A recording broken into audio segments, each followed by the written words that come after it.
Eu queria falar de versículos do Salmo 32.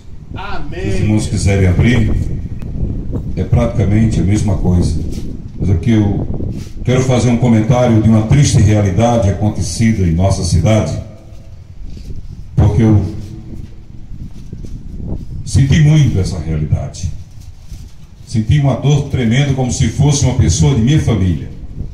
Salmo 32, versículos 8, 9 e 10. Olha o que diz a palavra de Deus. Instruir-te-ei, ensinar-te-ei o caminho que deves seguir, guiar-te-ei com os meus olhos.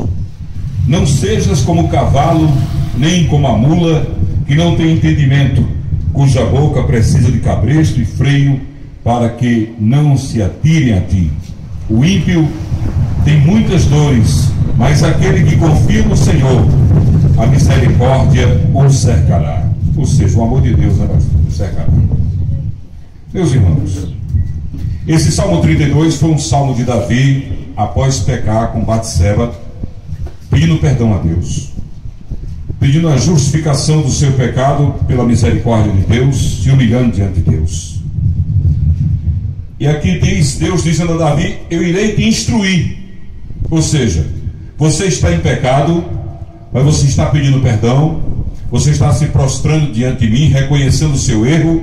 Então eu vou te instruir, eu vou te mostrar, Davi, o caminho por onde tu vais seguir. Glória a Deus. Não seja como o cavalo, que precisa de cabresto para ser levado onde se deseja levar. E o ímpio tem um caminho ruim, Davi. Aquele que vive no pecado, Davi, e não se arrepende dos seus pecados, aquele que peca e se distancia de mim, o mundo destrói. Ou seja, Satanás o destrói. Meus irmãos, por que eu estou falando isso? Em rápidas palavras eu quero dizer: esse rapaz sábio, que juntamente com outro jovem menor de idade assassinou com 40 facadas o Chico Tatum, aquele rapaz da tatuagem, eu convivi bem de perto com esse rapaz. Esse motorista meu aqui é Adailson, o pai dele é pedreiro, o seu João, e eles trabalharam para mim 2 semanas, não foi, Adailson? E Sávio trabalhou com o pai de Adailson, porque é vizinho dele lá, na rua Ribeira Filho, no Alto Samandã, naquela rua de Elia Pneus, lá na frente da pracinha. Sávio tem 18 anos de idade. E Sávio, nesses 15 dias que ele passou trabalhando para mim, eu ficava admirado, porque ele é bem magrinho, de um porte físico muito pequeno. E Sávio mostrou-se muito trabalhador, bom de serviço. O pai de Adailson não dava conta de de aplicar a massa que ele preparava, e ele fazia o trabalho dele e ficava esperando pelo pedreiro, porque ele era trabalhador. E após terminar essa construção, ficou muita sujeira no quintal, e eu chamei ele e disse: quanto você limpa tudo isso aqui? Ele disse: R$40. Ele disse: eu vou dar 50. Eu achei pouco, 40. Faça. E eu pensei que ele ia levar 2 dias para fazer. Ele começou no dia seguinte de manhã cedo. Quando eu cheguei à tarde, ele já estava sentado me esperando para receber o dinheiro. Tinha feito melhor do que eu imaginava. Quer dizer, um rapaz bom de trabalho. Esse rapaz foi crente, foi evangélico, esteve nos caminhos de Deus, mas se desviou dos caminhos de Deus. Davi, o rei Davi, se desviou dos caminhos de Deus, mas quando Natan disse que ele era o pecador, que ele era o homem digno de morte, ele reconheceu, se prostrou diante de Deus, clamou pela misericórdia, pelo amor de Deus, e continuou nos caminhos de Deus. E Davi é conhecido nas Escrituras Sagradas, é reverenciado no mundo inteiro como o homem segundo o coração de Deus. Glória a Deus. Glória a Deus. E Sávio, nessa noite fria, está preso ali na penitenciária, na prisão, ou então na cadeia Onofre Dias. E Adailson me contando, porque ouviu falar na casa dele, que são vizinhos, que na madrugada que ele foi preso, a polícia o espancou de uma forma tremenda. Bateram tanto nele que ele desmaiou, no meio da rua, para todo mundo ver, querendo que ele contasse quem era o outro. E levaram ele desmaiado para a delegacia do Alto São Manuel. 1h da manhã, Ele estava desmaiado, somente às quase 4 horas da manhã vieram buscar a mãe dele para ir ver o filho dela, porque ele tinha voltado a si, depois de ter sido atendido por um médico aqui naquela delegacia. Meus irmãos, olha como a palavra de Deus é pura, é verdadeira. Aqui diz que o ímpio sofre as consequências do mundo. Na versão, na linguagem de hoje, eu estava olhando lá, diz: o ímpio sofre na sua carne a ação de Satanás. Sávio foi chamado várias vezes para voltar para os caminhos do Senhor Jesus. Chegaram a levar ele lá para Baraúna, colocaram ele lá numa chácara para ele ficar distante das drogas. Mas ele cedeu os apelos de Satanás, voltou, e naquele dia em que ele assassinou aquele jovem, Sávio estava drogado. A ilusão das drogas. Eu postei no Face dizendo que lamentava o que tinha acontecido com ele, porque eu fiquei triste o dia todo, sentindo como se ele fosse de minha família, porque eu vi ele trabalhando, eu vi que ele gostava de trabalhar. Ele disse: Chico, quando você precisar de mim, me liga. Eu vi na hora. Ele gostava de trabalhar, mas o demônio armou essa armadilha para ele, e ele caiu. Ele caiu. O demônio, ele é sedutor. Ele te mostra uma visão que você começa a ver o errado como o certo.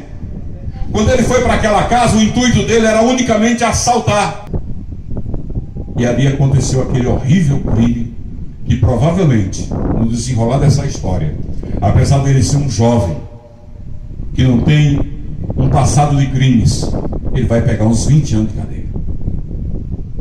Como o Brasil é um país de leis amenas, provavelmente ele fica uns 8 anos preso e saia. Se ele sair, se ele na cadeia reconhecer o seu pecado, aceitar Jesus na sua vida, ele consegue reerguer-se. Mas se ele não aceitar, o próximo passo dele pode ser bater de cara com a morte, não só física, mas a morte espiritual, que é a pior delas. Por que eu estou dando esse exemplo?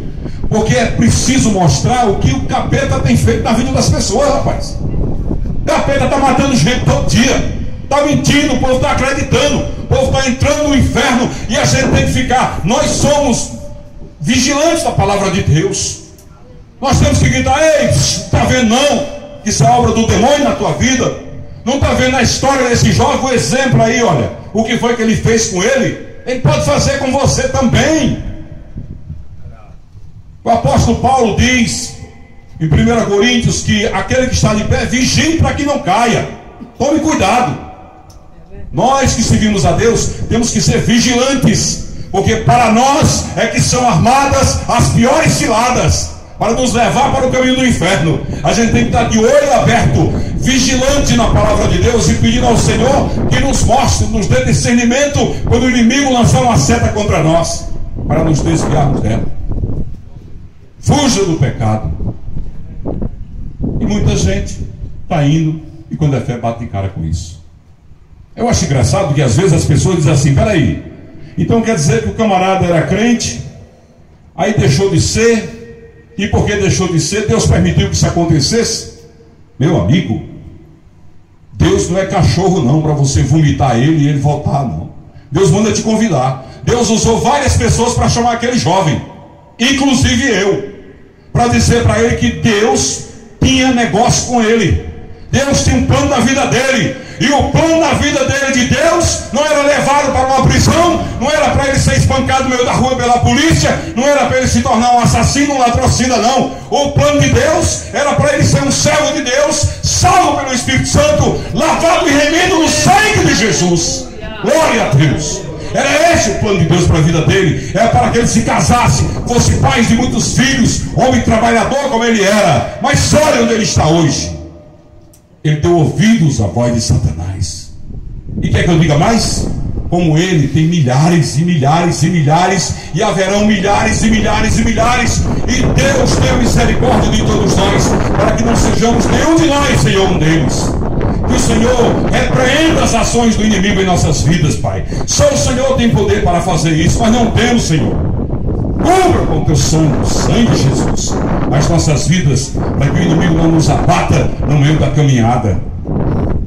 A tristeza é grande na família daquele menino. A tristeza é grande na vida daquela vítima, na família daquela vítima. 2 rapazes, o menor, o sábio e a vítima. 3 famílias marcadas pela tragédia, marcadas pela ação de Satanás. Assim como você vê alguém chegar para você e dizer: Deus me curou de um câncer, Deus me curou disso, daquilo, Deus me permitiu me comprar um carro, Deus permitiu que eu galgasse a realização de um sonho meu. Assim como você vê alguém testemunhar essa verdade, a benfeitoria de Cristo na sua vida, você vê alguém chorando e se lamentando da ação de Satanás na vida dele. É 2 opostos, é 2 extremos, um caminho que vai para o céu e um que vai para o inferno. Agora nós é que temos que decidir para onde vamos. A palavra está aqui, a Bíblia está aqui, esta noite está sendo pregada aqui a palavra de Deus. Deus está fazendo um abrir de olhos aqui nesse bairro esta noite. É possível que em alguma casa aí que está ouvindo esse som, alguém que é vítima do capeta esteja dizendo assim: aquele crente está falando besteira, porque Satanás está colocando no seu coração que eu estou falando besteira. Mas o que eu estou falando é verdade, a verdade de Deus que te liberta, a verdade de Deus que tira você do caminho do inferno e leva para o céu. Essa que é a verdade. Abra os olhos, veja longe, peça a Deus uma visão de águia, para você reconhecer o inimigo a quilômetros de distância, para quando ele chegar perto de você, você já haver clamado pelo sangue de Jesus, para que Deus possa repreender e ele não atinja a sua vida. Fica com essa palavra de verdade no teu coração. Infelizmente, às vezes nós temos que falar a verdade, falar dos crimes, das mortes, das coisas ruins, porque é isso que o capeta faz. Ele só sabe fazer isso. Ele veio para matar, roubar e destruir. Aí destruiu. Agora mesmo naquela prisão onde ele está agora, talvez chorando, talvez se lamentando. Sua mãe talvez nesse momento esteja chorando, a sua avó que o criou talvez nesse momento esteja chorando. Mas mesmo no calabouço onde ele se encontra, se ele clamar, Jesus o ouvirá. Se ele disser: Senhor, agora eu reconheço, Pai, que eu me distanciei de ti e fui abatido pelo inimigo, mas não me deixa nessa prisão nas mãos dele, porque aqui eu acabarei morto, aqui eu acabarei um criminoso profissional, no mínimo. Manassés também estava no calabouço, Jonas também estava no ventre do grande peixe, e ele disse: do profundo do abismo eu clamei e o Senhor me ouviu. Glória a Deus. Fica com essa palavra no teu coração. Abra os olhos, comece a observar na nossa cidade. Não precisa você ir muito longe, não. Na nossa cidade, o que está acontecendo? A ação do inimigo, destruindo vidas, matando física e espiritualmente muitas pessoas. Mas nós, como atalaias de Deus, pregadores da palavra, estamos porque eu estou em gratidão a Jesus pelo que ele fez e faz na minha vida.